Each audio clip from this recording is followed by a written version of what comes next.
నేను మీ లక్ష్మీనాగ్ నరహర్శెట్టి. తెలంగాణలో రాజకీయాలు రంజుగా ఉన్నాయి. ఒకవైపు బీఆర్ఎస్ కాంగ్రెస్ మధ్య మాటల యుద్ధం జరుగుతూ ఉంటే మరోవైపు బీజేపీ కాంగ్రెస్ల మధ్య పచ్చగడ్డి వేస్తే భగ్గుమంటుంది. దీనికి తోడు ముస్లిం రిజర్వేషన్లు తొలగిస్తామని అమిత్ షా చెప్పినప్పటి నుండి కాంగ్రెస్ బీజేపీని కార్నర్ చేస్తూ వస్తుంది. అసలు బీజేపీ ముస్లిం రిజర్వేషన్లు తీసేస్తామనే దానికి ముఖ్య కారణాలేంటి? ఇది ముస్లింలతోనే ఆగుతుందా? మరిన్ని రిజర్వేషన్లు తొలగించే అవకాశం ఏమైనా ఉందా? ఇదే అంశం మీద ఈరోజు చర్చ కొనసాగిద్దాం. చర్చలో పాల్గొనేందుకు మాతో సిద్ధంగా ఉన్నారు, జూమ్ కాల్లో అందుబాటులోకి రానున్నారు ముఖేష్ మ్యారీ గారు, అడ్వకేట్. అదేవిధంగా బీజేపీ నేత క్రాంతికిరణ్ గారు అందుబాటులోకి వస్తారు జూమ్ కాల్లోకి, స్టేట్ జేఎస్ఎస్సీ మోర్చా ఆయన. అదేవిధంగా బీఆర్ఎస్ నేత స్వామి వివేక్ పటేల్ గారు, అదేవిధంగా డాక్టర్ లింగు యాదవ్ గారు కాంగ్రెస్ నేత, వీరు అందుబాటులోకి వస్తారు. అందరికీ గుడ్ ఆఫ్టర్నూన్ అండి. ముందుగా బీజేపీ నేత క్రాంతికిరణ్ గారితో మాట్లాడదాం. క్రాంతికిరణ్ గారు గుడ్ ఆఫ్టర్నూన్ అండి. క్రాంతికిరణ్ గారు గుడ్ ఆఫ్టర్నూన్ సార్. చెప్పండి. క్రాంతికిరణ్ గారు, ఏంటి అమిత్ షా గారు ఏమన్నారు? ఎందుకు ఇంత దుమారం రేగుతుంది? అసలు ముస్లిం రిజర్వేషన్లు తీసేస్తామనడానికి గల ప్రధానమైన కారణం ఏంటి సార్? భారతీయ జనతా పార్టీ, భారతీయ రాజ్యాంగ నిర్మాత డాక్టర్ బాబాసాహెబ్ అంబేద్కర్ ఏదైతే రాజ్యాంగం రాసినారో ఆ రాజ్యాంగం ఆధారంగా ఆ రాజ్యాంగ స్ఫూర్తిని వస్తున్న ఒక పార్టీ. బాబాసాహెబ్ అంబేద్కర్ స్పష్టంగా రాజ్యాంగ స్థాపించిన రోజు వారు స్పష్టంగా చెప్పారు, ఈ దేశంలో మతం ఆధారంగా ఎటువంటి రిజర్వేషన్లు ఉండవు అని స్పష్టంగా బాబాసాహెబ్ అంబేద్కర్ చెప్పబడ్డారు. అప్పుడు చెప్పినప్పటి నుంచి కూడా భారతీయ జనతా పార్టీ ఎప్పుడెప్పుడైతే కూడా అందరికి ఒకటే సిద్ధాంతంతో పనిచేస్తుంది, సబ్కా సాత్ సబ్కా వికాస్ సబ్కా విశ్వాస్ సబ్కా ప్రయాస్ అనే ఒక నినాదంతో appeasement for none development for everyone అనే సిద్ధాంతంతో భారతీయ జనతా పార్టీ పని చేసుకుంటూ వస్తున్నారు. కాబట్టి ఈ మతపరమైన ఏదైతే రిజర్వేషన్లు కొన్ని అపీస్మెంట్ పాలసీ కింద కొన్ని పార్టీలు ఏదైతే ముజ్జగింపు చర్యలకు భాగంగా ముస్లింలు భారతీయ జనతా పార్టీ స్పష్టంగా మతపరమైన రిజర్వేషన్లు ఏ మతానికి కూడా రిజర్వేషన్లు ఇవ్వద్దు అనే ఒక సిద్ధాంతంతో భారతీయ జనతా పార్టీ పనిచేసుకుంటూ వస్తున్నది. అంటే మతాన్ని బట్టి కాకుండా కులాల ప్రాతిపదికన కూడా విడిపోయి ఉన్నారు కదా. మరి ముస్లింలు మైనారిటీలుగా ఉన్నారు ఇప్పటికీ కూడా. మరి వాళ్ళకి రిజర్వేషన్లు ఇస్తే తప్పేంటి? రాజకీయంగా ఏ ఉద్దేశంతో దీన్ని చెప్పారంటారు? స్పష్టంగా అంబేద్కర్ గారు ఏదైతే రాసినారో ఆ రాజ్యాంగంలో మతము గాని కులము గాని ఇటువంటి ఏది కూడా ప్రస్తావన లేదు. ఏ కులాలైతే ఏ షగలైతే వెనుకబడి ఉన్నాయో backwardness, due to their backwardness the reservation. ఇప్పుడు ముస్లింలో కూడా ఎవరైతే చిన్న కులాలు ఉన్నాయో వాళ్ళందరికీ కూడా బీసీ కింద రిజర్వేషన్ వస్తున్నది. కాబట్టి మీ వాయిస్ కొంచెం బ్యాక్వర్డ్నెస్ నాట్. క్రాంతికిరణ్ గారు, మీ దగ్గర సిగ్నల్ కొంచెం తక్కువ ఉన్నట్టుంది. మీతో మళ్ళీ మాట్లాడతాను, కొంచెం సిగ్నల్ తక్కువ ఉన్నట్టుంది. మనం బీఆర్ఎస్ నేత స్వామి వివేక్ పటేల్ గారు ఉన్నారు, ఆయనతో మాట్లాడతాం. వివేక్ పటేల్ గారు గుడ్ ఆఫ్టర్నూన్ అండి. వెరీ గుడ్ ఆఫ్టర్నూన్ అండి. ఉన్నటువంటి మిత్రులందరికీ కూడా వెరీ గుడ్ ఆఫ్టర్నూన్ సార్.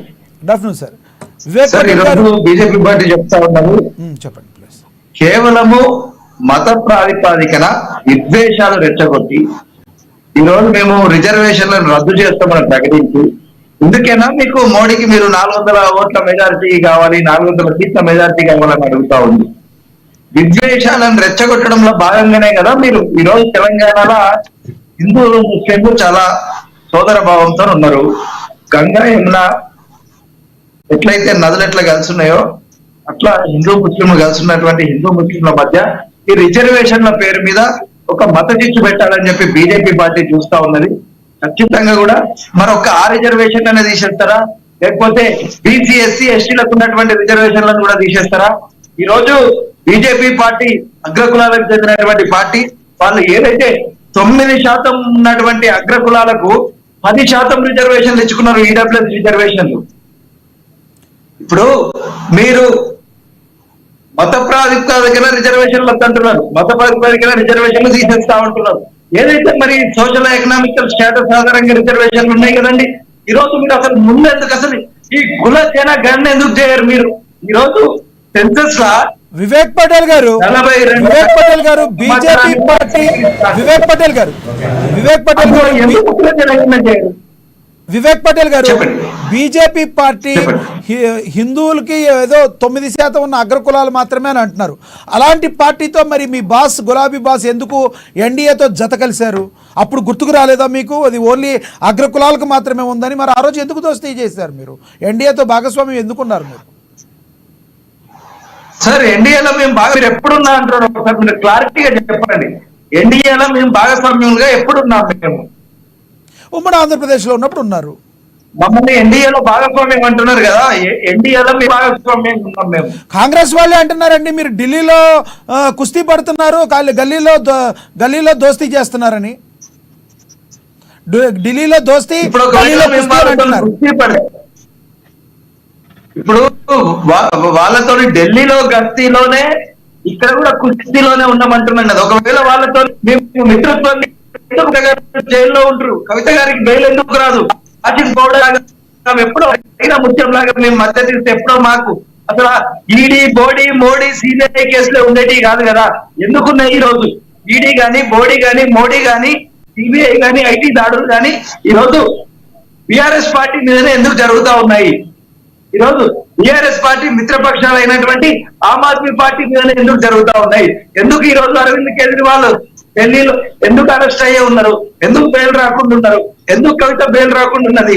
ఈ రోజు మీరు మీ పార్టీలో జాయిన్ అయినా మీ బీజేపీకి మద్దతు ఇచ్చిన సర్సెక్షన్ ఎట్లయితే మీరు వివిధ రకాల కేసులు పెట్టడం, వాళ్ళని బెదిరించడం, ఎవరైతే మీకు మద్దతుగా మీ పార్టీలో జాయిన్ అయితేనో మీ ఎన్డీఏకు అలయన్స్ అంటేనో వెంటనే వాళ్ళను వాషింగ్ పౌడర్ నిర్మా అని చెప్పి వాళ్ళని స్వచ్ఛగా మార్చేసి మేము పార్టీలోకి మిమ్మల్ని చేసుకోవడం కానీ వాళ్ళను మిత్రంగా చేయడం కానీ బీజేపీ గత జరుగుతుందే కదా, ఇప్పుడు కూడా అదే జరుగుతా ఉంది కదా.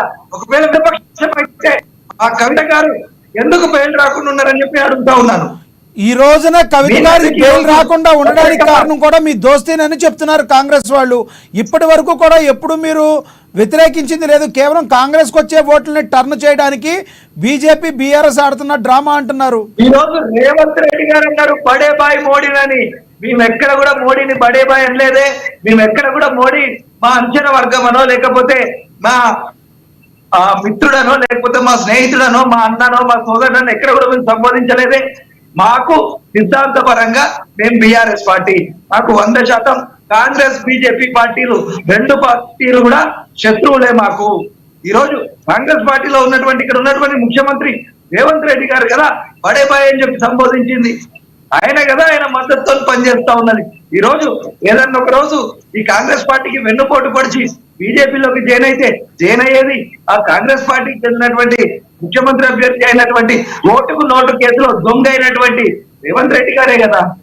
కాంగ్రెస్ పార్టీ వాళ్ళే కదా, వాళ్ళ మిత్రత్వం ఉంది ఈ రోజు. ఓకే, ఈ రోజు మీతో మళ్ళీ మాట్లాడతాను.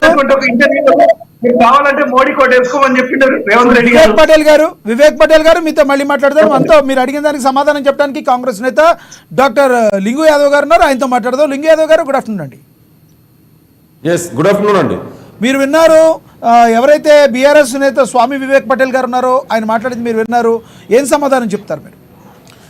ముందుగా అమ్మా న్యూస్ ప్రేక్షకులకు మరి అదేవిధంగా కో ప్యానలిస్టులకు మీకు అందరికీ నమస్కారం అండి. ఇవాళ ఎవరు బీజేపీకి తొత్తు అనేది ఇవాళ తెలంగాణ ప్రజలందరికీ తెలుసు. ఇవాళ బీఆర్ఎస్ నాయకులు మాట్లాడుతున్నారు. ముందు బీఆర్ఎస్ బీజేపీ వీళ్ళు కదా కలిసి పార్లమెంట్లో రైతులకు వ్యతిరేకంగా నల్ల చట్టాలకు సపోర్ట్ చేసింది ఎవరండి? కనీసం మన మిత్రులకు తెలుసో లేదో తెలుసుకొని అవగాహనతో మాట్లాడండి. ఇదే బీఆర్ఎస్ ఉపరాష్ట్రపతి ఎలక్షన్లో వెంకయ్యనాయుడికి సపోర్ట్ చేసింది ఎవరండి? ఇవాళ నేను చెప్పడం కాదు, కాంగ్రెస్ పార్టీ నాయకులు చెప్పడం కాదు, స్వయంగా ప్రధానమంత్రి హైదరాబాద్కు వచ్చినప్పుడు కేటీఆర్ను ముఖ్యమంత్రి చేయడం కోసం కేసీఆర్ నన్ను వచ్చి గెలిచిన అని స్వయంగా వాళ్ళే చెప్పారు కదా. ఇవాళ తెలంగాణలో మేము మొన్న గెలిచిన 100 రోజుల్లోనే 6 గ్యారంటీలు 5 గ్యారంటీలు అమలు చేశాము. ఇవాళ తెలంగాణ ప్రజల సబ్బండ వర్గాలు ఇవాళ కాంగ్రెస్ పార్టీ వైపు ఉన్నారు. ఇవాళ మీరిద్దరు ఒకటి కదా, అందుకే ఎలక్షన్ల ముందే కదా కవితని అరెస్ట్ చేసింది. ఇప్పుడు సిసోడిని ఎప్పుడు అరెస్ట్ చేశారండి? మరి అంటే నేను ఏమంటున్నా అంటే ఇవాళ వీళ్ళిద్దరూ తెలంగాణలో కాంగ్రెస్ పార్టీకి మెజార్టీ సీట్లు రాకుండా అడ్డుకోవడం కోసం కుట్రలో భాగంగానే ఇవాళ బీజేపీ బీఆర్ఎస్ ఒకటి కాదని చెప్పుకోవడం కోసం వాళ్ళు ఏదో ప్రయత్నాలు చేస్తున్నారు. కానీ తెలంగాణ ప్రజలు విజ్ఞులు, వాళ్ళన్నీ గమనిస్తున్నారు. ఇవాళ బీజేపీ తెలంగాణకి ఏం చేసింది? 10 సంవత్సరాలుగా కేంద్రంలో అధికారంలో ఉండి విభజన చట్టంలో నుండి ఏదైనా హామీలు అమలు చేసిందా? మరి ఎందుకు బీఆర్ఎస్ కొట్లాడలేదండి? ఇవాళ మరి కేసీఆర్ ఏం చేసిండండి? ఎందుకు అడగలేదండి? ఇవాళ నీ కొడుకును ముఖ్యమంత్రి చేయడం కోసం వెళ్ళి ప్రధానమంత్రిని అడిగినావు కదా, మరి తెలంగాణకు రావాల్సిన నిధుల గురించి ఎందుకు అడగలేదండి? ఎందుకు మరి నిన్ను ఎవరడ్డుకుర్రు అంటే వీళ్ళు ఇవాళ మళ్ళా డ్రామా ఇదే కదా. బీఆర్ఎస్ కర్ణాటకలో పోయి జేడీఎస్ సపోర్ట్ చేసింది ఎవరండి? ఆ జేడీఎస్ ఇవాళ ఎవరికి బీజేపీ తొత్తు కదా. వీళ్ళు మాట్లాడితే కనీసం అవగాహనతోటి మాట్లాడే చరిత్ర తెలుసుకొని మాట్లాడండి ఎవరికి సపోర్ట్ చేసిరో. ఇవాళ దేశవ్యాప్తంగా బీజేపీకి వ్యతిరేకంగా పోరాడుతున్న పార్టీ ఏకైక పార్టీ ఇవాళ కాంగ్రెస్ పార్టీ. ఇవాళ కాంగ్రెస్ పార్టీ నాయకుల మీద ఇవాళ ఏ విధంగా చేస్తున్నారో బీజేపీ నాయకులు తెలుసు. ఈడీ, ఐటీ, సిబిఐని వాళ్ళు ఏ విధంగా యూజ్ చేస్తున్నారో. ఇవాళ దేశంలో నియంతృత్వం నడుస్తుంది, ప్రజాస్వామ్యం లేకుండా పోతుంది, ఇవాళ ఫాసిజం రాబోతుంది, భారత రాజ్యాంగాన్ని మార్చాలని కుట్రలు జరుగుతుంది. దీనికి వ్యతిరేకంగా పోరాడుతున్న పార్టీ ఏకైక పార్టీ కాంగ్రెస్ పార్టీ. వాళ్ళకి ఇవాళ బీజేపీ బీఆర్ఎస్ రెండు ఒకటి కదా. ఇవాళ కిషన్ రెడ్డిని ఎవరు అధ్యక్షుని చేసిరో అందరికీ తెలుసు. ఇవాళ వేగేదో ఒక ముఖ్యమంత్రిని, ఒక ప్రధానమంత్రి స్థాయిలో ఉన్న వ్యక్తిని ఆహ్వానించడం. India is a federal cooperative federal system. ఒక రాజ్యాంగబద్ధంగా ఉన్న పదవిలో ఆ విధంగా ఆహ్వానించడంలో మీరు కదా సపోర్ట్ చేసింది. మీకు చేతగాంతలో ఇవాళ మీరు చేసిన అవినీతి అక్రమాలు బయటకు వస్తున్నాయి. ఇవాళ కాళేశ్వరంలో ఏమైంది, లిక్కర్ స్కామ్ కేసు ఏమైంది, ఇవాళ అదే ఫోన్ ట్యాపింగ్, ఎంత అవమానకరమైన సంఘటనలండి. ప్రజాస్వామ్యంలో ప్రతిపక్ష నాయకుల మీద ఆ విధంగా చేస్తారా? ఇంకా ఎంత అంటే భార్య భర్తలు కూడా విడిపోవడానికి కారణమైనటువంటి వ్యక్తులు బీఆర్ఎస్ నియంతృత్వ పాలన. ఇవాళ తెలంగాణలో స్వేచ్ఛాయుత వాతావరణం ఉంది, ప్రజాస్వామ్య వాతావరణం ఉంది. నియంతృత్వాన్ని ఇవాళ పారదోలిన ఇదే విధంగా రేపు కేంద్రంలో కూడా బీజేపీ నియంతృత్వాన్ని వ్యతిరేకంగా పోరాడుతున్న ఏకైక పార్టీ కాంగ్రెస్. ఇవాళ మీరు ఫస్ట్ పేజ్ చూడండి. ఇవాళ బీజేపీకి అక్కడ సీట్లు రావట్లేదు. అందుకే ఫ్రస్ట్రేషన్ లో ప్రధానమంత్రి ఏం మాట్లాడుతుండో బహుశా ఆయనకే అర్థం కావట్లేదు. ఒక ప్రధాన స్థాయి మంత్రి స్థాయిలో ఉన్న వ్యక్తి ఆ విధంగా భాష మాట్లాడొచ్చా అండి? ఇవాళ అందుకే దేశంలో కూడా ఇవాళ కాంగ్రెస్ ఇండియా అలయన్స్ రాబోతుంది. దీన్ని వీరు తట్టుకోలేక మళ్ళా కుట్రలు చేస్తున్నారు బీజేపీ బీఆర్ఎస్ కలిసి. అయినా కూడా ఇవాళ తెలంగాణ ప్రజలు, దేశ ప్రజలు వీళ్ళు ఎన్ని కుట్రలు చేసినా కూడా రాబోయేది కాంగ్రెస్ పార్టీ ప్రభుత్వం కేంద్రంలో. మొన్న తెలంగాణలో ఏ విధంగా అయితే బీజేపీ బీఆర్ఎస్ బుద్ధి చెప్పిరో రేపు పార్లమెంట్ ఎలక్షన్ లో కూడా బీజేపీకి బుద్ధి చెప్పడానికి వాళ్ళ దేశ ప్రజలందరూ సిద్ధంగా ఉన్నారు. లింగు యాదవ్ గారు, స్వతంత్రం వచ్చిన తర్వాత నుంచి భారతదేశాన్ని అత్యధిక సంవత్సరాలు పాలించిన పార్టీ మీ కాంగ్రెస్ పార్టీ. బీజేపీ పార్టీ గత 10 సంవత్సరాల నుంచి పాలించి ఉండొచ్చు, బీఆర్ఎస్ పార్టీ మనం 10 సంవత్సరాల నుంచి పాలించి ఉండొచ్చు. ఇన్ని సంవత్సరాలు కూడా పాలించిన తర్వాత సౌత్లో కూడా మీరు విజయ బారుట ఎగరేసిన మీరు ఎందుకు అభివృద్ధి మీద దృష్టి పెట్టలేకపోయారు? ఎందుకు కాంగ్రెస్ పార్టీని తెలుగు ప్రజలు అంతగా ఎందుకు దూరం పెట్టారు ఇన్ని సంవత్సరాలు? అసలు ఇప్పుడంటే మీకు అవకాశం వచ్చింది, అది కూడా తక్కువ మెజారిటీతోనే వచ్చింది, కానీ ఎందుకు ఇన్నాళ్ళు దూరంగా పెట్టారంటే సమాధానం ఏం చెప్తారు మీరు? లింగు యాదవ్ గారు ప్లీజ్. నాకు ప్రశ్న లింగు యాదవ్ గారు, నా మాట వినబడుతుందా మీకు? ఓకే, మనతో అడ్వకేట్ ముఖేష్ మారి గారు ఉన్నారు, ఆయనతో మాట్లాడదాం. Good afternoon sir. Mukesh Mari గారు గుడ్ ఆఫ్టర్నూన్ అండి. ఓకే, బీజేపీ నేత క్రాంతికిరణ్ గారితో మాట్లాడదాం. క్రాంతికిరణ్ గారు చెప్పండి సార్. చెప్పండి సార్. అందరూ కూడా బాణాలన్నీ మీ వైపే ఎక్కువ పెడుతున్నారు. బీఆర్ఎస్ అయితే ఏంటి, కాంగ్రెస్ అయితే ఏంటి, ప్రధాన శత్రువు మీరేగా కనబడుతున్నారు. ఏంటి అసలు రానున్న రోజుల్లో ఏ రకంగా మీరు 400 సీట్లు సంపాదిస్తారు? మరి ముస్లింలందరి రిజర్వేషన్ తీసేస్తామంటం వలన అది ముస్లింలతోనే ఆగుతుందా? ఎస్సీ ఎస్టీ బీసీ వర్గాలు కూడా మీకు దూరం జరిగితే మీ పార్టీ పరిస్థితి ఏంటి? చూడండి సార్, భారతీయ జనతా పార్టీ స్పష్టంగా మీద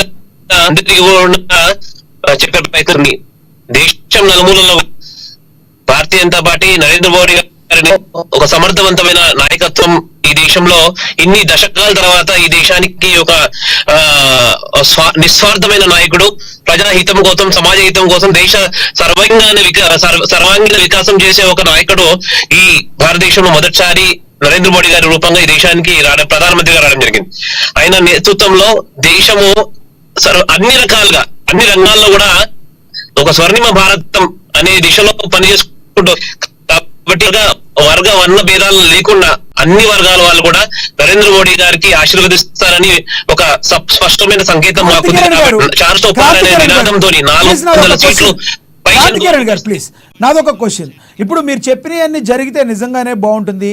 దేశం అంతా కూడా మోడీ గారు పాలించినా రాహుల్ గాంధీ గారు పాలించినా అందరికీ కావాల్సింది ఏంటంటే పేదవాడు అనేవాడు ఎవరూ లేకుండా అందరూ కూడా అభివృద్ధి చెంది నలుగురికి 4 వేలు నోట్లోకి వెళ్లాల్సిన పరిస్థితి. ఈ రోజున మోడీ గారు ఎటువంటి నిర్ణయాలు తీసుకున్నారో తెలియదు, కానీ భారతదేశంలో పేదవాడు ఇంకా అలాగే ఉండిపోవడానికి గల ప్రధానమైన కారణం ఏమంటారు? మరి దానికోసం మీరు ఏ నిర్ణయం తీసుకున్నారు? పేదరిక నిర్మూలన జరగాలంటే ఏం చేయాలంటారు? 2 కోట్ల ఉద్యోగాలు ఇస్తారు. 10 సంవత్సరాల కాలంలో 20 కోట్ల ఉద్యోగాలు ఇవ్వాల్సింది కేవలం 7 లక్షల ఉద్యోగాలు ఇచ్చి చేతులు కొలుపుకున్నారు సార్. వాళ్ళు చెప్పేదంతా సబ్కా విశ్వాస్ అని, వాళ్ళు చేసేదంతా సబ్కా బక్వాస్. పూర్తి స్థాయిలో ఈ రోజు మోడీ గారు ఒక దేశ ప్రధానిగా విఫలమయ్యారు. బీదవాడు ఇంకా బీదవాడుగానే ఉన్నాడు, ఇంకా ధనవంతుడుగానే ఉన్నాడు. అదాని అంబానీ అనే ఈ 2 జాతి రత్నాలను వీళ్ళు అభివృద్ధి చేసే క్రమంలో ఉన్నారు. ఈ రోజు నవరత్న కంపెనీలన్నింటినీ వీళ్ళు ప్రైవేట్ పరం చేస్తా ఉన్నారు. వీళ్ళ జాతి రత్నాలైనటువంటి అదాని అంబానీ వీళ్ళని పెంచి పోషించడంలో భాగంగా ఈ రోజు దేశాన్ని మొత్తం అప్పుల పాలు చేస్తా ఉన్నారు. ఈ రోజు 113 అంటే 1,13,000 కోట్ల అప్పులు చేసినారు. వీళ్ళు లక్షల కోట్ల అప్పులు చేశారు. 1,13,000 క్రాంతికిరణ్ గారు మీరు మాట్లాడండి. క్రాంతికిరణ్ గారు ప్లీజ్. చూడండి, నరేంద్ర మోడీ గారు ఒక స్పష్టమైన కల్పనతోని ఈ దేశం సోదరుడు ఏదైతే అప్పుల విషయంలో చెప్పినారో ఇప్పుడు కాదు, దేశము నరేంద్ర మోడీ గారే ఆయన ఏదైతే అప్పు ఉన్నదో కూడా పాటిస్తుంది. ఒక విషయం, ఇలా ఇంతకుముందు ఎప్పుడు లేని నరేంద్రుడు దళిత సమాజం సంబంధించిన వాళ్ళ అభివృద్ధి కోసము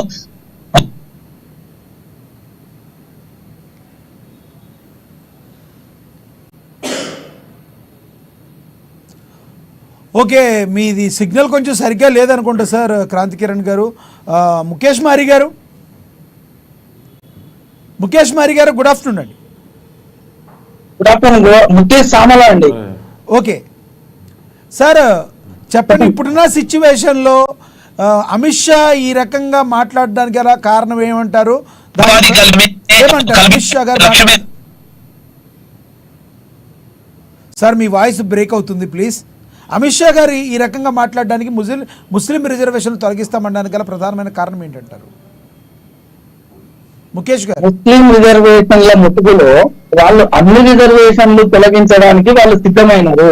బీజేపీ పార్టీ స్పష్టంగా కనబడుతున్నది ఏంటి అంటే, ఒక హేట్ స్పీచ్ ని పబ్లిక్ లోకి ఇచ్చేసి వాళ్ళ మత విద్వేషాలు రెచ్చగొట్టి 4 ఓట్లు రాల్చుకోవడానికి మాత్రమే ప్రయత్నిస్తుంది తప్ప ఇక్కడ బీసీ వర్గాలు కానీ, ఎస్సీ వర్గాలు కానీ, ఎస్టీ వర్గాలు కానీ, ముఖ్యంగా హిందువులు కానీ బీజేపీ పార్టీ అధికారంలోకి వచ్చిన తర్వాత ఎక్కువగా నష్టపోయింది ఎవరన్నా ఉన్నారు అని అంటే వాళ్ళు హిందువులే అని చెప్పి గణాంకాలు చెప్తా ఉన్నాయి. వీళ్ళు కేవలం ఏంటి అని అంటే, నిన్ను చంపను నీ పక్క నుండి చంపుతా అన్నప్పుడు అరే నాకేం కాదు కదా అని చెప్పి ఇక్కడ ఉన్నటువంటి ఎస్సీ ఎస్టీ బీసీ వర్గాలు అనుకుంటున్నాయి. కానీ వాళ్ళు ముస్లిం రిజర్వేషన్లు ఎత్తేస్తా అన్నటువంటి ముసుగులో మొత్తం రిజర్వేషన్ల ప్రక్రియనే పూడ్చిపెట్టాలనేటటువంటి ఒక ఉద్దేశం ఉన్నది వాళ్ళకి. అంటే హిందువులందరికీ కూడా ఈ రకంగా జరగడానికి కారణం బీజేపీ కారణం అయితే, అంతకుముందు కాంగ్రెస్ పాలనలో హిందువులకి ఎటువంటి డ్యామేజ్ జరగలేదంటారా మీరు? ఇక విషయం ఏంటి అని అంటే, ముస్లింలకు రిజర్వేషన్లు రద్దు చేయడం వల్ల వాళ్ళకు కలిగేటటువంటి ప్రయోజనాలు ఏంటి? ఒకటి, ముస్లింకు రిజర్వేషన్లు ఉంచడం వల్ల వాళ్ళలో ఉన్నటువంటి ఏ విధమైనటువంటి ఆర్థికంగా సామాజిక పరమైనటువంటి ఏ విధమైనటువంటి మార్పులు తీసుకురాగలిగారు. మొదటి అంశం. కాంగ్రెస్ పార్టీ తీసేయమంటుంది, ఓకే వెళ్ళాలి కూడా. కానీ కాంగ్రెస్ పార్టీ 2005లో సచార్య కమిటీ వేసింది. రాజేందరి సచార్ కమిటీ వేసింది ఒకటి రిజర్వేషన్ల మీద వేసి ఒక 20 నెలలు అధ్యయనం చేసిన తర్వాత ఆ సచార్ కమిటీకి రాజేందరి సచార్ గారని ఢిల్లీ హైకోర్టు ప్రధాన న్యాయమూర్తిని వేసి అందులో ఒక 7-8 మంది సభ్యులను వేసి ఒక 20 నెలల పాటు వాళ్ళు ఒక సర్వేలు నిర్వహించి వేరే వర్గాల ద్వారా డాటా సేకరించి ముస్లిం స్థితిగతులు అప్పటికే ఒక 50 ఏళ్ళు కాంగ్రెస్ పాలించింది, అసలు వీళ్ళ జీవితాల్లో ఏమైనటువంటి మార్పులు వచ్చాయా లేదా అని ఓపెన్ చేసి ఆ అధ్యయనాన్ని సాక్షాత్తు లోక్సభలో ప్రవేశపెట్టింది, మోడీ గారికి ఇచ్చింది. దాని తర్వాత అప్పుడున్నటువంటి చిదంబరం ఫైనాన్స్ మినిస్టర్, వీళ్ళలో ఆర్థిక పరిస్థితులు ఏమాత్రం బాగుపడలేదు కాబట్టి వీళ్ళకి ఇమీడియట్లీ మైనారిటీ కార్పొరేషన్ వేయాలి అని చెప్పి మైనారిటీ కార్పొరేషన్ నియమించారు. అయితే వీళ్ళు ముఖ్యంగా మనం గత 10 సంవత్సరాల నుంచి ఈ మోడీ పాలన, బీజేపీ పాలన ఏదైతే చెప్తున్నామో, వీళ్ళు ఏ అంశం తీసుకొని వచ్చినా ఆ అంశం మీద చట్టసభల్లో ఎక్కడైనా అర్థవంతమైనటువంటి చర్చలు జరిగినాయా? ప్రతిపక్షాల యొక్క ఏవైతే వాళ్ళ అనుమానాలు, ప్రతిపక్షాల అనుమానాలు అంటే ప్రజల అనుమానాలు, వాళ్ళని నివృత్తి చేయడానికి ఏమైనా కమిటీలు కానీ లేకపోతే అందులో అర్థవంతమైనటువంటి చర్చలు చేసిన తర్వాతనే ఏమైనా బిల్లులు ప్రవేశపెట్టారా అంటే అది లేదు. వీళ్ళకి ఒక రాబినూట్ లాగా ఒక నియంతృత్వంతో చెప్పిందే మాట చేసిందే సాధన అన్నట్టు సాధనాలు చేసుకుంటా పోతే ఈ దేశం ఉండదు.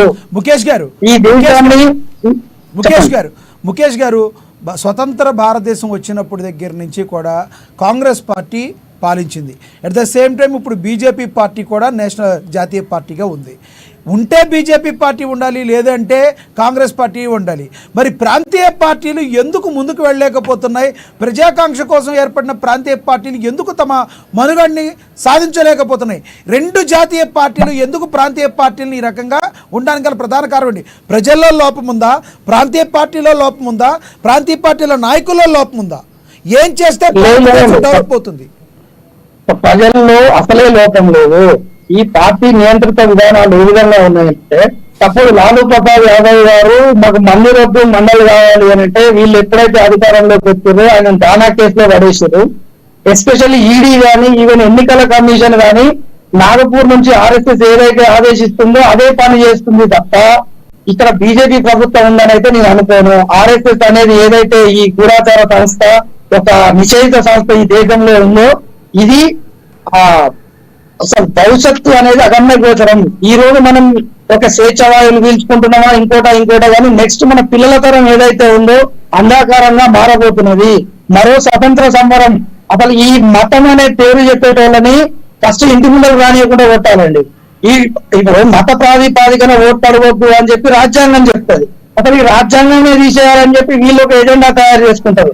అత్యంత పవిత్రమైనటువంటి మా హిందూ దేవుళ్ళని ఈ బీజేపీ వాళ్ళ స్వార్థం కోసం, వీళ్ళ ఓట్ల కోసం మా దేవుళ్ళని బజార్లో నిలబెట్టి ఒక బొమ్మల లెక్క చేసి ఓట్లు అడుక్కునేటటువంటి ఆ అసభ్యకరమైనటువంటి రాజకీయాలు ఈ మోడీ అనే ఒక నయవంచకుడు, ఒక నియంత్రిత, ఒక హిట్లర్ వచ్చిన తర్వాత చూస్తున్నాం తప్ప ఇంతకు ముందు లేదు. ఈ రోజుల్లో మనం దేవుడు అనేది ఒక సెంటిమెంట్ అత్యంత పవిత్రంగా కొలుచుకుంటాం, మన గుండెల్లో కొలుచుకుంటాం. ఏ రకంగా చెప్పాలి మీరు? దౌర్భాగ్యం కాకపోతే ఏ రకంగా మోడీ ఈ రకంగా చేస్తున్నారని ఓట్లు మతాన్ని బట్టి అడుగుతున్నారంటారు?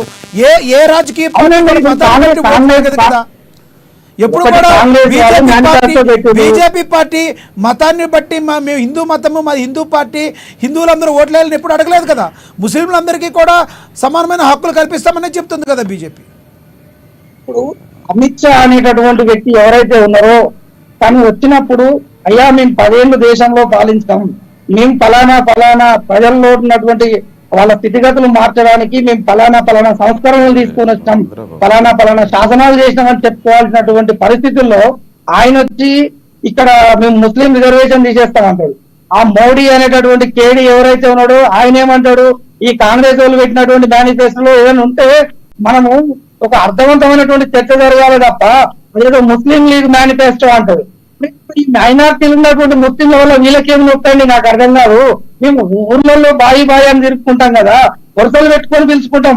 వీళ్ళు వచ్చిన తర్వాత ఇటువంటి ఒక ముస్లిం అనగానే ఒక పాకిస్తాన్ అయినా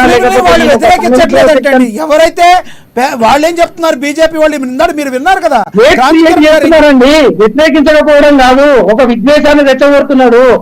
మనం 10 మంది జనాభాలో ఒక్కరిద్దరితో అయ్యేది ఏముందండి? వాళ్ళని స్వేచ్ఛగా బతుకొని సమాధానం చెప్తారు. రాస్తున్నారు కదా. ఒక్క నిమిషం అండి, ఈడబ్ల్యూఎస్ రిజర్వేషన్ పేరు మీద ఇక్కడ మోసపోతున్నారు ఎవరండి? బీసీలు కదా. ఈడబ్ల్యూఎస్ రిజర్వేషన్ ఎవరు ప్రవేశపెట్టారు? ఈ మోడీ కదా. దాని మీద ఏమైనా కమిటీ వేసిందా? మేము మండల కమిషన్ సిఫారసులు తీసుకోవాలని మేము చెప్తే నియంతృత్వంతో ఈడబ్ల్యూఎస్ రిజర్వేషన్ పెడితే ఆ బీసీలు ఎవరండి? హిందువులు గారా? మీరు దాని మీద మాట్లాడాలి కానీ పొద్దున్నేస్తే ముస్లింల మీద ఓట్లు రాల్చుకోవడం దౌర్భాగ్యమైనటువంటి పరిస్థితి, మీకు చేతగానితనం, మీకు పరిపాలన అసలే రాదని చెప్తున్నారు తప్ప ఈ హేట్ స్పీచ్ క్రియేట్ చేయడం ఏంటండి? ముస్లింలు ఏమంటారండి పాపం? వాళ్ళ మీద మీకు ఎందుకు అంత అక్కసు?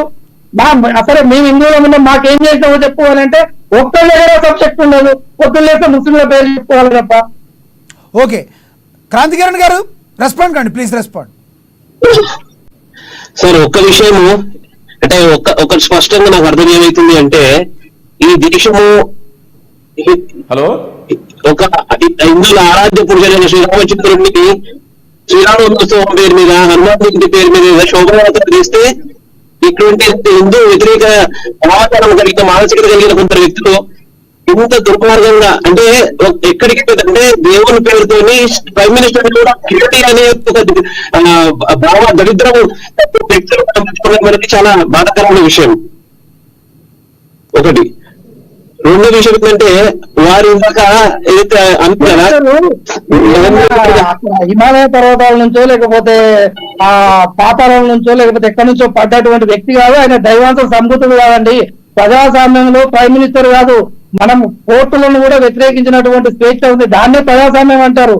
ఈ కొలుసుడు మొక్కుడు అంటే ఈ దేశంలో ప్రధానమంత్రిని కేడి అని సంబంధించే మేధావులను నేను నిజంగా మరి అటువంటి మేధస్సు మరి ఏం జరుగుతాయి ఆ మేధస్సు వచ్చిందో కానీ నాకైతే చాలా ఆశ్చర్యం అనిపిస్తున్నది.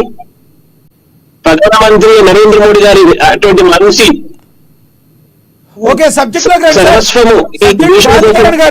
క్రాంతికిరణ్ గారు, మీరు ముస్లిం మైనారిటీలు ఎవరైతే ముస్లిమ్స్ ఉన్నాయో వీళ్ళ యొక్క రిజర్వేషన్లు తొలగిస్తామంటంలో ప్రధాన ఆంతర్యం ఏంటి? సబ్జెక్ట్లోకి రండి, సమయభావంతో ఉంది, తొందరగా చెప్పండి. స్పష్టంగా మేము ఈ దేశ రాజ్యాంగ ఆధారంగా పనిచేసుకుంటూ వస్తున్నాం. వాళ్ళ యొక్క ఆర్థిక స్థితిగతులు బట్టి రిజర్వేషన్లు రావాలి అని ఈడబ్ల్యూఎస్ ఒక రిజర్వేషన్ అనే ఒక కొత్త అంశాన్ని మొదలు తీసుకొచ్చినాం. Appeasement for men, development for everyone అనే మా నినాదం. కాబట్టి మతం కాదు, ఒక వ్యక్తిని తన వెనుకబడి తనం మీదను అతనికి రిజర్వేషన్ రావాలి, అది కనీసం అయినా కానీ హిందూ అయితే కానీ ముస్లిం అయితే కానీ ఏ మతానికి సంబంధించిన వ్యక్తి అయినా కానీ చాలా అంటే ఓకే ఓకే ఓకే అండి. ఇప్పుడు లింగు యాదవ్ గారు మాట్లాడతారు. యాదవ్ గారు please continue sir. Thank you for that. At least what is it? I'm last half an hour say you didn't even give me a chance. It's okay. Hello, please continue sir, please continue. Yes, అదే చెప్తున్నాండి. ఇవాళ దేశంలో BJP చేస్తున్న అవినీతి అక్రమాలు ఏ విధంగా, అరే ఆగండి, ఏంటండి దిస్ ఇస్ నాట్ అది. ఇవాళ దేశంలో బీజేపీ చేస్తున్న అవినీతి అక్రమాలు, ఇవాళ ప్రతిపక్ష నాయకుల మీద చేస్తున్నటువంటి దాడులు ఇవాళ దేశ ప్రజలందరూ గమనిస్తున్నారు. ఇవాళ రాజ్యాంగాన్నే మారుస్తామని చెప్తున్నారు కదా. ఇవాళ మరి ప్రధాని బీసీ అని చెప్పుకున్నటువంటి మోడీ గారు మరి క్యాస్ట్ సెన్స్ ఎందుకు చేయట్లేదండి? కనీసం బీజేపీ నాయకులు మాట్లాడుతుంటే కనీసం అవగాహనతో మాట్లాడండి. ఇవాళ దేశం మొత్తం కూడా బ్యాక్వర్డ్ క్లాస్ అందరూ క్యాస్ట్ సెన్స్ చేయమని అడుగుతున్నారు. మరి క్యాస్ట్ సెన్స్ ఎందుకు చేయట్లేదండి? ఇవాళ కేంద్రంలో 10 ఏళ్లుగా అధికారంలో నువ్వే ఉన్నావు, మరొక బీసీ మంత్రిత్వ శాఖను ఎందుకు ఏర్పాటు చేయలేదండి? నీ అసమర్థత కదా. ఇవాళ దేశంలో మణిపూర్లో ఏం జరుగుతుందండి? ఒక మహిళని నడి బజార్లో వివస్త్రణ చేసి ఊరేగిస్తుంటే మరి ఈ ప్రధాని కేంద్ర మంత్రులు ఎందుకు మాట్లాడరండి బీజేపీ నాయకులు? అంటే వీళ్ళు ఎంతసేపు భావోద్వేగాల రాజకీయాలు చేస్తారు, మతం పేరు మీద, కులం పేరు మీద, ప్రాంతం పేరు మీద. ఇవాళ దేశంలో, ఇవాళ భారతదేశంలో ఇవాళ ఎకానమీ పరిస్థితి ఏంటండి? ఇవాళ దేశంలో ఇవాళ నిరుద్యోగం పెరిగిపోయిందండి. 65% పైగా ఈ దేశంలో నిరుద్యోగం ఉంది, ధరల పెరుగుదల ఉంది. దీని గురించి ఎక్కడైనా మాట్లాడతారా? అంతకుముందు కాంగ్రెస్ హయాంలో ఎప్పుడు నిరుద్యోగం లేదా? నేను అదే చెప్తున్నాండి. 65% పైగా ఉంది దేశంలో, ఎప్పుడు లేనంత హైయెస్ట్ ఉంది ఇది ఇప్పుడు. ఇవాళ ఆ రోజు మోడీ ప్రధాని అయ్యేటప్పుడు ఏమన్నాడండి? సంవత్సరానికి 2 కోట్ల ఉద్యోగాలు ఇస్తున్నాడు. మరి 10 ఏళ్ళు 20 కోట్ల ఉద్యోగాలు ఎవరికి ఇచ్చిండండి? నల్లధనాన్ని తీసుకొచ్చి అకౌంట్ లో 15 లక్షలు వేస్తున్నాడు. ఎక్కడ పోయినాయండి అకౌంట్ లో 15 లక్షలు? రైతుల ఆదాయాన్ని రెట్టింపు చేస్తున్నాడు. మరి రైతులకు ఇవాళ ఆదాయాన్ని రెట్టింపు చేయకపోగా ఇవాళ క్యాష్ సెన్సన్ చేస్తే జనాభా పరంగా రిజర్వేషన్లు ఇవ్వచ్చు కదా, మరి ఎందుకు చేయట్లేరు? దాన్ని అడ్డుకుంటున్నవారు అంటే ఈ మరువాద పార్టీ నమ్మే బీజేపీ వాళ్ళకి ఇవాళ బీసీల మీద ప్రేమ లేదు, ఎస్సీ ఎస్టీల మీద ప్రేమ లేదు. వాళ్ళు ఎంతసేపు భావోద్వేగ రాజకీయాలు తప్ప అభివృద్ధి గురించి ఎక్కడైనా చర్చ పెట్టారు. ఏ బీజేపీ నాయకుడైనా ఎన్ని ఉద్యోగాలు కల్పించారు, ఎన్ని కొత్త కంపెనీలు ఎస్టాబ్లిష్ చేశారు, ఎన్ని ఐఐటీలు ఐఐఎంలు ఈ సెంట్రల్ యూనివర్సిటీలు తీసుకొచ్చారు, దాని గురించి ఎక్కడైనా మాట్లాడుతున్నారండి? అంటే వీళ్ళు అభివృద్ధి గురించి ఎక్కడ మాట్లాడరండి. ఇప్పుడు మరి రాముడి గురించి మాట్లాడు, మరి భద్రాది రాముడి గురించి కూడా మాట్లాడు. నేనేమంటున్నా అంటే ఇవాళ తెలంగాణలో సమ్మక్క సారక్కకు ఎందుకు జాతీయ హోదా ఇవ్వలేండి?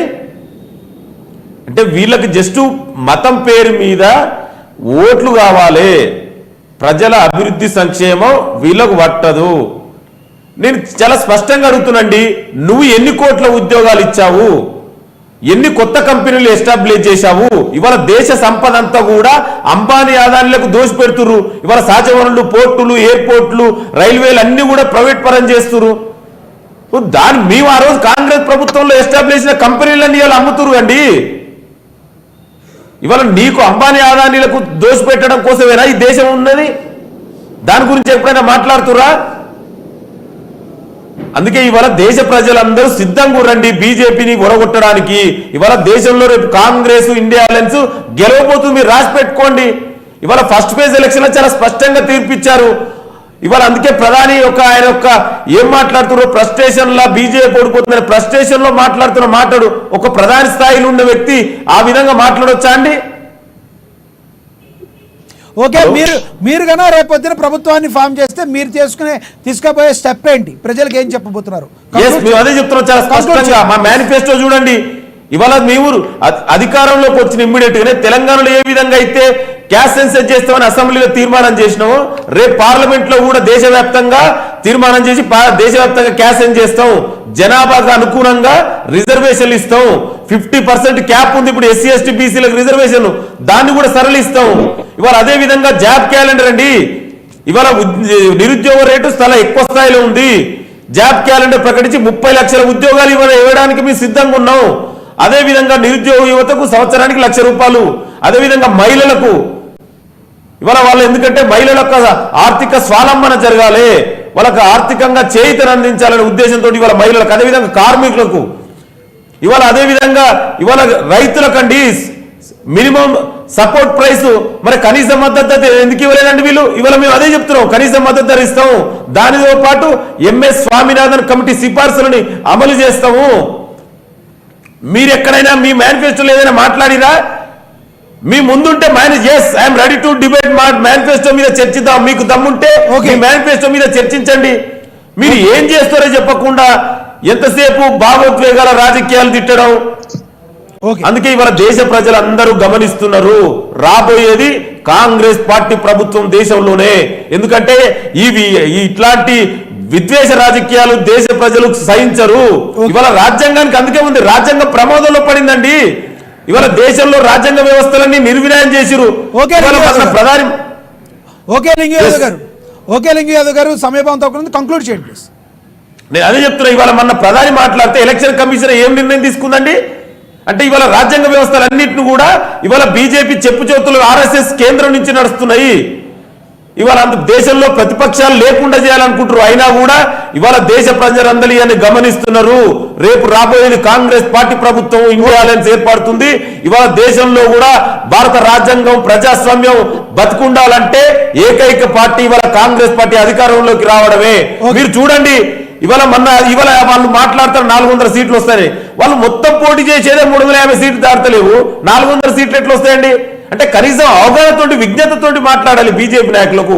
ఎంతసేపు ఒక గ్లోబల్ ప్రచారం చేయడం తప్ప వాళ్ళు మేక్ ఇన్ ఇండియా అంటారు, అది మేడ్ ఇన్ ఇండియాలో చేస్తారు. అంటే వాళ్ళు చెప్పేది ఒకటి, చేసేది ఒకటి. అందుకే బీజేపీ పార్టీని నమ్మే పరిస్థితిలో దేశ ప్రజలు లేరు. తెలంగాణలో 14 నుంచి 15 పైగా స్థానాలు కాంగ్రెస్ పార్టీ గెలవబోతుంది. దేశంలో కూడా ఇవాళ ప్రభుత్వాన్ని కాంగ్రెస్ పార్టీ ఏర్పాటు చేయబోతుంది. ఓకే, థ్యాంక్ యూ అండి. స్వామి వివేక్ పాటిల్ గారు ప్లీజ్ కంక్లూడ్ చేయండి ప్లీజ్. ఇప్పుడు సోదరుడు కాంగ్రెస్ సోదరుడు కానీ బీజేపీ సోదరుడు కానీ చాలా బాగా చెప్తా ఉన్నారు వాళ్ళ యొక్క మేనిఫెస్టో కానీ ఇవన్నీ అవ్వని. మరి తెలంగాణ ప్రజలు మోసం చేసి 420 హామీలను తెలంగాణ ప్రజలకి ఇచ్చి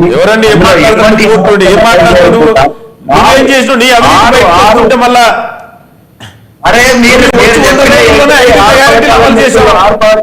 ఆరు గ్యారంటీలు అన్నారు, 6 గ్యారంటీలు అన్నారు, 13 గ్యారంటీలు ఉన్నాయి. ఎక్కడ ఏ గ్యారంటీలు అమలు చేశారు మీరు? నువ్వు చేసిన చరిత్ర ఇప్పుడు బయట పెట్టాలంటే ఇప్పుడు లిక్కర్ స్కామ్ ట్యాపింగ్ ఏం చేసినావు? 15 లక్షలకి ₹1,00,000 పాటు తులం బంగారం ఇస్తా అన్నారు. ఇచ్చున్నారా తులం బంగారం? ప్రతి మహిళకు ₹2,500 ఈ రోజు మహాలక్ష్మి పథకం కింద ఇస్తా అన్నారు.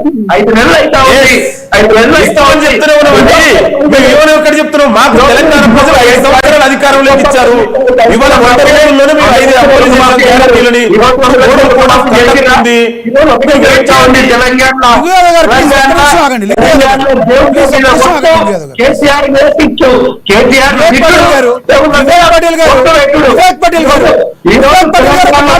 దయచేసి కాంగ్రెస్ పార్టీ ప్రభుత్వం స్థాపించి ఒక 4 నెలలు కూడా కంప్లీట్ కాలేదు. 10 సంవత్సరాలు పాలించిన మీరు అన్ని నెరవేర్చలేదు. ఏమి మీరు ఎక్కడైనా రైతు బంధు ఇస్తామని చెప్పలేదు, ఇచ్చాము. దళిత బంధు ఇస్తామని చెప్పలేము, ఇచ్చాము. అంశాలను కూడా ఎన్నిట్లో మేము అమలు చేశాము. మీరు మేనిఫెస్టోలో 420 హామీస్ ఏదైతే ఇస్తారు సార్, మీరు ఆగండి. యాదవ్ గారు ఇస్తారు. అందులో ఎటువంటి హామీలను మీరు అమలు చేశారు? మీరు హామీలను అమలు చేయలేదు. ఈ రోజు ప్రజలను మోసం చేసి మభ్య పెట్టి ఈ రోజు తెలంగాణలో అధికారంలోకి వచ్చారు. ఈ రోజు తెలంగాణ ప్రజలు తెలంగాణ కోసం ఈ తెలంగాణ పరిధిలో జరిగే అటువంటి 15 లోక్సభ స్థానాలలో ఖచ్చితంగా 10కి పైగా స్థానాలను తెలంగాణ ప్రజలు ఆ బీఆర్ఎస్ పార్టీకి కట్టబెడతారు. ఖచ్చితంగా 10 స్థానాలకు పైగా ఆ బీఆర్ఎస్ పార్టీ ఈ తెలంగాణ గెలవబోతా ఉంది. బీఆర్ఎస్ పార్టీతోనే తెలంగాణ ఆత్మగౌరవం అనేది నిలబడుతుందని చెప్పి తెలంగాణ ప్రజలు నమ్మి ఉన్నారు. ఓకే వివేక్ పటేల్ గారు, క్రాంతి కిరణ్ గారు కంక్లూడ్ చేయండి ప్లీజ్. నాకు ఒక్క నిమిషం అండి. ఇస్తాను లాస్ట్కి ఇస్తాను సార్. యాదవ్ గారు ఇస్తాను. క్రాంతి కిరణ్ గారు కంక్లూడ్ చేయండి ప్లీజ్. ముఖేష్ గారు ప్లీజ్ కంక్లూడ్. అంటే సబ్జెక్ట్ కంప్లీట్ గా డీవియేట్ అవుతుంది. మనం ఏంటి రిజర్వేషన్, ముస్లిం రిజర్వేషన్లు ఎందుకు తీసేస్తారని మాట్లాడుకోవాల్సినటువంటి టాపిక్ లో ఈ రాజకీయాల జోక్యం ఇంకోటి మాట్లాడడం కరెక్ట్ కాదు.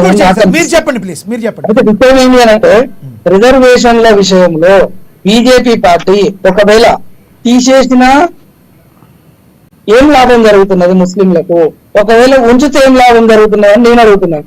చిన్న ఎగ్జాంపుల్ అండి, జావీద్ హబీబ్ అనేటటువంటి వ్యక్తి కొడుకు బెంజ్ కార్ లో వచ్చి అదే మంగళ షాప్ లో పని చేసిపోతాడు మానిటరింగ్ చేసుకుంటా. మా ఊళ్ళో ఉన్నటువంటి మల్లయ్య కొడుకు అదే సైకిల్ మీద వస్తాడు, అదే సౌరం చేస్తాడు. అలా ఆయన అదే పని చేసి నేను అదే పని చేసి. ఇక్కడ నేను చెప్పదలుచుకున్నది ఏంటంటే ఈ రిజర్వేషన్ సిస్టాన్ని మీరు ఒకవేళ నిజంగా మార్చాలి, సమూలంగా మార్చాలి అన్నప్పుడు తొలగించడం కాకుండా మీరు ఎటువంటి మార్పులు తీసుకురాగలుగుతున్నారు? అక్కడ జావీద్ హబీబ్ కొడుకు బెంజ్ లో తిరగడం ఏంది, ఇక్కడ ఉన్నటువంటి మల్లయ్య కొడుకు సైకిల్ మీద తిరగడం ఏంది అనేది నాకు కావాలి. ముఖ్యంగా ఆర్థిక పరమైనటువంటి రిజర్వేషన్లు మీరు చేయాలి. ఇంకొక విషయం ఏంటంటే ఒక్కసారి ఆర్థికంగా ఒకసారి రిజర్వేషన్ ఫలాలు వినియోగించుకున్నటువంటి వ్యక్తి నెక్స్ట్ తరానికి వినియోగించుకోకుండా సవరణలు చేయాల్సినటువంటి అవసరం ఉంది. ఎందుకనంటే ఒక్కసారి రిజర్వేషన్ ఫలాలు పొందిన తర్వాత నెక్స్ట్ తరం ఆర్థికంగా సెట్ అవుతుంది, సోషల్ స్టేటస్ వస్తుంది. దానితోనే తన కుటుంబానికి రిజర్వేషన్ అవసరం పడదు. ఆ గ్యాప్ లో వేరే వాళ్ళని మనము అజ్జేయచ్చు. ఏ విధంగానైతే దళిత బంధు పథకం తీసుకొని వచ్చి తెలంగాణలో ఒక ఊర్లో ఒక 10 మందికి దళిత బంధు ఇచ్చిన తర్వాత ఇంకా మళ్ళీ తర్వాత 10 ఇయ్యమని చెప్తారు కదా, ఆ పథకం ఏం జరిగింది అనేది కాదు డిస్కషన్. కానీ అలాంటి ఒక ప్రాక్టికల్ గా థింక్ చేయాల్సినటువంటి అవసరం ఉంది రిజర్వేషన్ల మీద. ముఖ్యంగా ఈ రిజర్వేషన్ ముస్లింలే ఎందుకు తీసేస్తారు? నేను బీసీలో తీసేస్తామని చెప్పాలి, ఎస్టీలో తీసేస్తామని చెప్పాలి, మీరు చేతనైతే ఎస్టీలో తీసేస్తామని చెప్పాలి. కానీ ఈ ముసుగులో వచ్చేసి ముస్లిం తీసేస్తే ఓట్ పోలరైజేషన్ కోసం మాత్రమే చెప్తున్నది ఇది. కానీ మేము సామాజిక పరమైనటువంటి రిజర్వేషన్లు తీసేసి ఆర్థిక పరమైనటువంటి రిజర్వేషన్లు పెట్టమని చెప్పగలగాలి తప్ప ఓన్లీ ముస్లింలే తీసేస్తామని చెప్పి 4 ఓట్లు దండుకోవడానికి చెప్పడం కరెక్ట్ కాదని నేను అంటాను. ఓకే, లింగు యాదవ్ గారు కంక్లూడ్ చేయండి. ఎస్, ఇప్పుడు బీఆర్ఎస్ నాయకుడు మాట్లాడుతూ కనీసం అవగాహనతో మాట్లాడితే బాగుంటుంది మిత్రుడుకు. మేము వచ్చి 100 రోజుల్లోనే 6 గ్యారెంటీలు 5 గ్యారెంటీలు అమలు చేశాము. ఇవాళ తెలంగాణలోని సబ్బండ వర్గాలు కాంగ్రెస్ ప్రజాపాలన ద్వారా ఆనందంగా ఉన్నారు. ప్రజాస్వామ్యయుతంగా పాలన జరుగుతుంది. గడిల పాలన ఇవాళ కూడగొట్టడం జరిగింది. స్వేచ్ఛాయుత వాతావరణం. ఏం చేసినావో చెప్పు కదా. నువ్వు చేసినటువంటి అవినీతి అక్రమాలు వెయిట్ చేయండి. కాళేశ్వరం అవినీతి,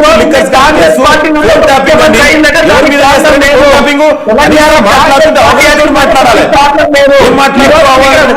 నువ్వు చేసినటువంటి బయటకు వస్తుంటే కొత్తగా యాత్ర బయటకు వస్తున్నారు. అయినా కూడా తెలంగాణ ప్రజలు నీ కేసీఆర్ తలకిందులు తపస్సు చేసినా కూడా ఇవాళ కేసీఆర్ నమ్మే పరిస్థితిలో తెలంగాణ లేదు. ముందు వాళ్ళ క్యాండిడేట్లు ఎంపీ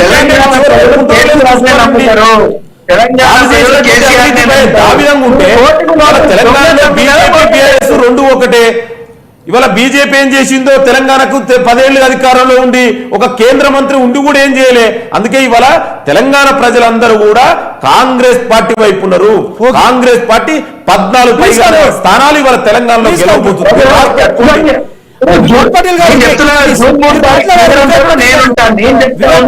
ఖచ్చితంగా క్యాండిడేట్లు ఉంటాయండి. అసలు బీఆర్ఎస్ క్యాండిడేట్ వరకు ఉంటాను గుర్తుపెట్టుకో. ఘనకార్యాలు బయటకు వస్తున్నాయి. వెయిట్ చేయండి. విడిపోవడానికి కూడా కారణమైనటువంటి ఫోన్ ట్యాపింగ్ మళ్ళీ మీరాని మాట్లాడే ఎవరిని మల్కాజ్గిరి ఎంపీ ఈ రోజు మీరు పెట్టినటువంటి ఎంపీ క్యాండిడేట్లు అందరూ మా వాళ్ళు కదా. కేసీఆర్ ఏదో చెప్పాడు. అసలు తెలంగాణ ఉద్యమకారులు టీఆర్ఎస్ పార్టీలు ఉన్నారా? అసలు తెలంగాణ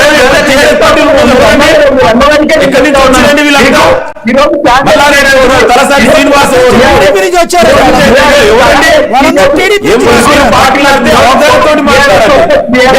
తెలుసుకొని మాట్లాడినట్టుగా పార్టీ గురించి మీరా దయచేసి ఆగండి. ఇద్దరు మాట్లాడితే ఎవరికి అర్థం కాదు. వివేక్ పటేల్ గారు ఆగండి ప్లీజ్, కంక్లూడ్ చేయండి. యాదవ్ గారు ప్లీజ్ కంక్లూడ్ ప్లీజ్. నీరజాక్ష, మరి నువ్వు చేసినావుగా గతంలో. నువ్వే ఈ ప్రభుత్వం ఎక్కువ రోజులు పూజ చేస్తాం పేరు చేస్తామంటే మరి తెలంగాణ ప్రజలు ఊరుకుంటారా? కాంగ్రెస్ పార్టీకి 5 సంవత్సరాల అధికారం ఇచ్చారు. ఇవాళ నువ్వు తెలంగాణ ప్రజలు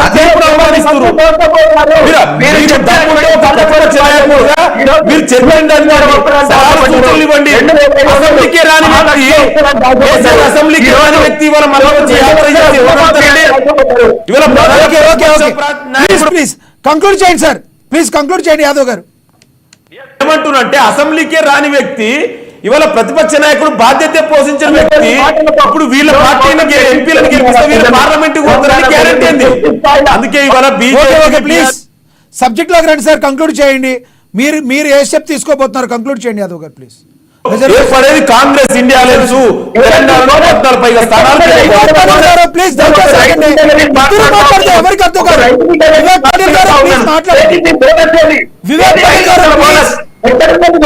వివేక్ పటేల్ గారు ఎలక్షన్ కోడ్ ఉంది. ఎక్కడ ఏం మాట్లాడతావు నువ్వు? 10 ఏళ్ళుగా రైతులకు చరిత్ర నీది. మరి నువ్వు కూడా మాట్లాడితే ఏంటండి? నల్ల చట్టాలకు ఎందుకు సపోర్ట్ చేసినావు? మరి ఆ రోజు కేంద్రంలో నల్ల చట్టాలు సపోర్ట్ చేసే వ్యక్తి బీఆర్ఎస్. మళ్ళీ మాట్లాడితే మేము చెప్తూనే ఉన్నాం, బరాబర్ ఇస్తాం, మేము ఇచ్చిన ప్రతి హామీని అమలు చేసి తీరుతాం.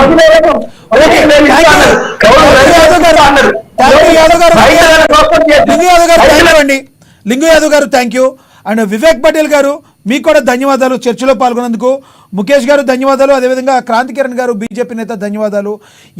ఒకరిపై ఒకరు దోషణలు చేసుకున్నంత మాత్రాన తెలంగాణ ప్రజలకు ఒదిగేది లేదనేది మాట వాస్తవాన్ని అన్ని రాజకీయ పార్టీలు గ్రహించాలని చెప్పి రాజకీయ విశ్లేషకులతో పాటు తెలంగాణ రాష్ట్ర ప్రజానికం మొత్తం కూడా కోరుకుంటున్నారు.